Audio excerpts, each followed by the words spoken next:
I've been getting paid for my photo work for over a decade now, and in that time, I have learned one thing.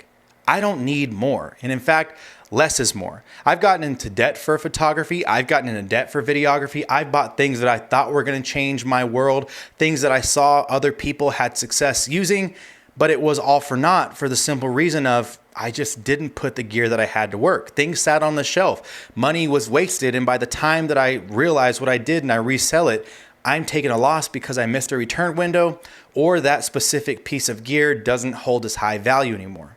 I'm one of those people that believes that in everything you're doing, sports photography, wedding photography, engagements and elopements, portrait photography, group photos, event work, street photography, whatever it is, 2 lenses is all you need. And to a lot of people, this may even seem like overkill.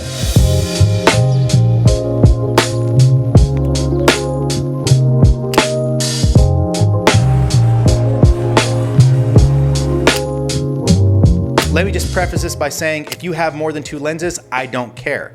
I don't care for you to comment down below to tell me the reason why you use multiple lenses. I am here to tell you that I am not coming at you. I am telling people who feel pressure and who feel the need to purchase more gear due to gear acquisition syndrome and from the constant comparison of themselves to other people here on YouTube or to other workers beside them. Listen, you don't need more gear. What you need to do is master and be able to create an image and a process and a flow and a look with the gear that you have. That will set you apart more than you having the newest 1.0 or 1.2 lens. So right here I have a 28mm and a 50mm lens, and in everything that I've done for the length of my time as a professional, this has been my go-to. I've tried 35mm, I've tried 75, etc. I've done a lot of things. I've gone out and branched out to 24mm. I've tried 40mm. This is my bread and butter. Now, let me touch really quickly on the divisiveness of the fact that I love 28mm and 50mm for everything except for basically sports photography. And to me, why those are the 2 lenses that I always go for and reach for and purchase. A lot of people hate on 28mm because they say, oh, it's because your camera phone. Listen, I don't use my camera to take photos. I don't. But whenever it comes to 28mm, I love the focal length because I feel like it gives me an opportunity to capture more.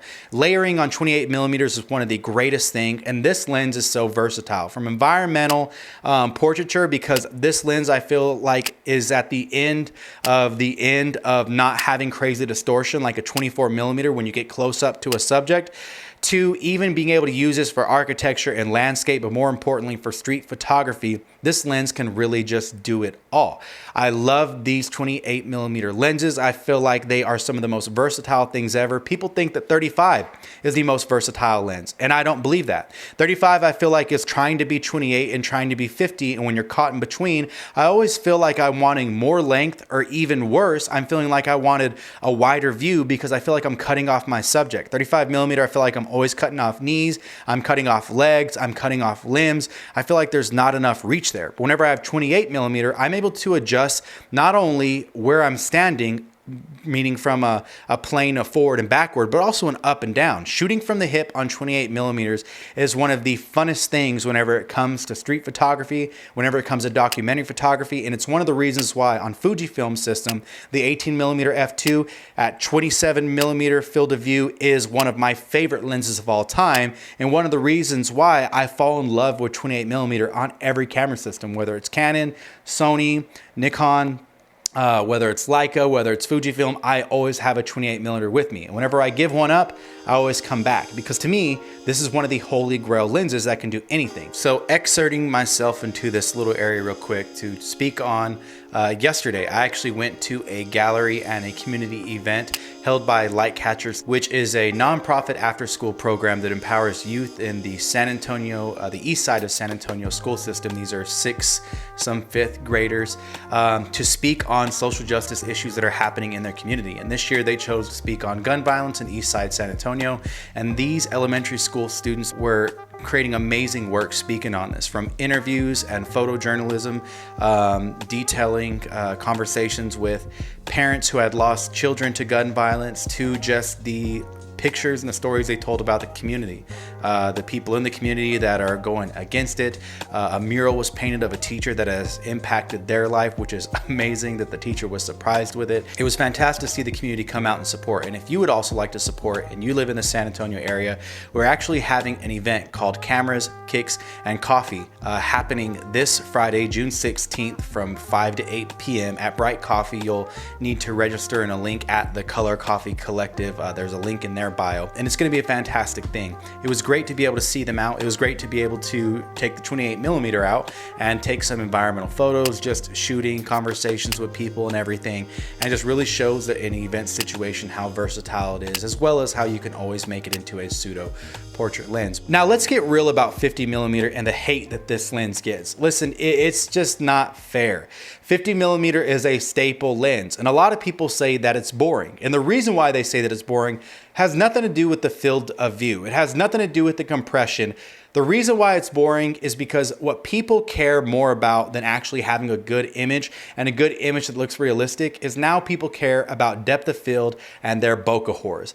50mm at f1.2, f1.0, even 50mm at f2, whatever it is, whenever you're here shooting a Summicron, doesn't give you the same look as an 85mm 1.8 or 1.4 whenever you're only shooting wide open. People will say 35mm, that's the best lens. A fast 35mm is better than anything, and I don't believe that. Again, 35mm has the issue of whenever it's trying to be a portrait lens or whenever I'm trying to reach out to gather more information, I have nowhere else to go. I don't believe in a one size, fits all kind of lens. I don't believe in a do-it-all lens. What I believe in are lenses that have limitations and working to those limitations. But the only issue is on the 35mm, I feel like I have limitations going both ways. And with 50mm, I don't feel like that. I know how to get a wider shot on 50mm or to set up a shot with depth on 50mm for street photography or for event work. The same way that at 50mm, I know immediately how to set up for portraits. I know what things are gonna look in vertical orientation, that I'm not gonna get a whole bunch of warp on the lower extremities of someone's limbs.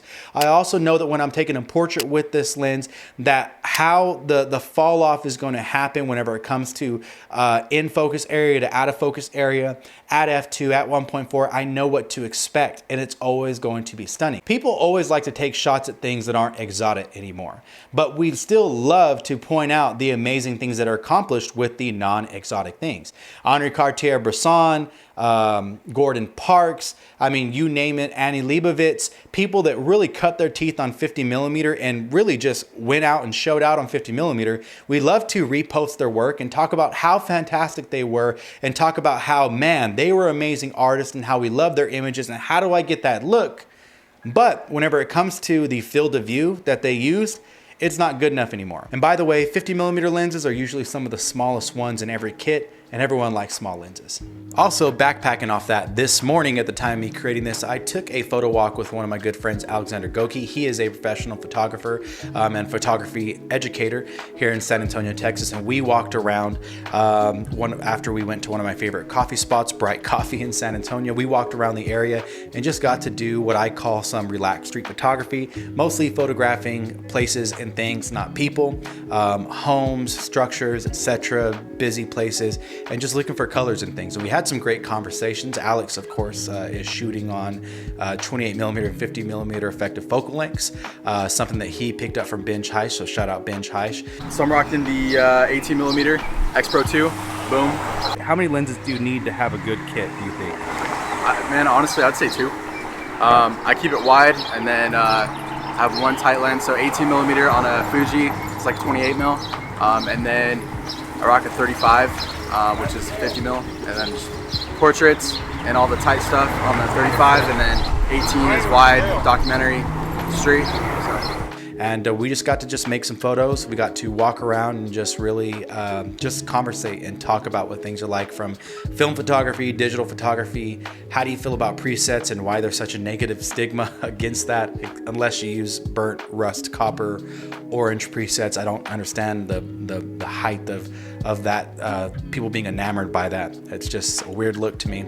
But we just talked about a lot of things that have to do with photography, how business is going, ways that we can exceed in it, and just about street photography. photography in general. It's always nice to be able to walk out with your buddies, take some good photos, see them take better photos than you, and really humbles you in the long run. Really quickly, I also want to touch on the fact that I know that I'm not touching all the spots whenever it comes to different types of photography, but the rules still apply and they're basically the same. When it comes to a wedding photographer, a sports photographer, which I am, a documentary photographer, we put a lot of onus on, oh, you got to have all this gear and you got to bring all this stuff, but I don't necessarily ever think that's the case. Bringing a lot of gear doesn't do anything but either leave a lens out or just cause a lot of confusion on what you're going to go with next. Usually people are shooting with two bodies, one wide, one telephoto, and that's the way you're getting through it. Unless you're an Annie Leibovitz, whenever Rolling Stone was starting out and she bought a Nikon with a 90, a Nikon with like a 50, and then a Nikon with a 28 or a 24, running three cameras isn't truly something that we see anymore. When it comes to these events and switching camera lenses means that we're missing shots, or means that if we have to keep the same lenses on the same bodies as to not miss these shots, we just have something in our bag that's just sitting and doing nothing.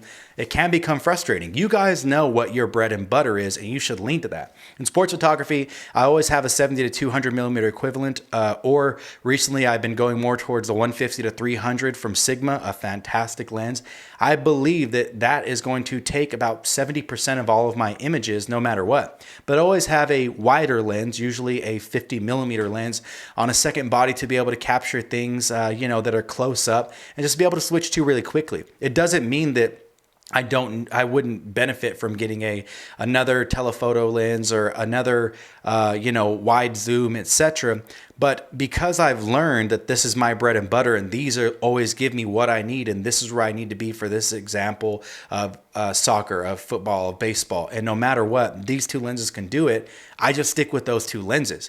Whenever I start adding more lenses to my bag and more lenses to my system and my workflow, all that means is there are going to be times where I have a chance of saying, I wish I had the 50 for that. I wish I had the 150 to 300. I wish I had a 70 to 200 for that. The shot would have been better. The shot would have been tighter. The shot would have been wider. So find what you need and stick to it. It doesn't mean that buying more gear is bad, but you got to remember the niche gear, honestly, that should be left for rentals and for as needed basis. That should be paid for by the people that are assigning you to an assignment, whether it's for portraits, family portraits, whether it's for sports, whether it's for weddings.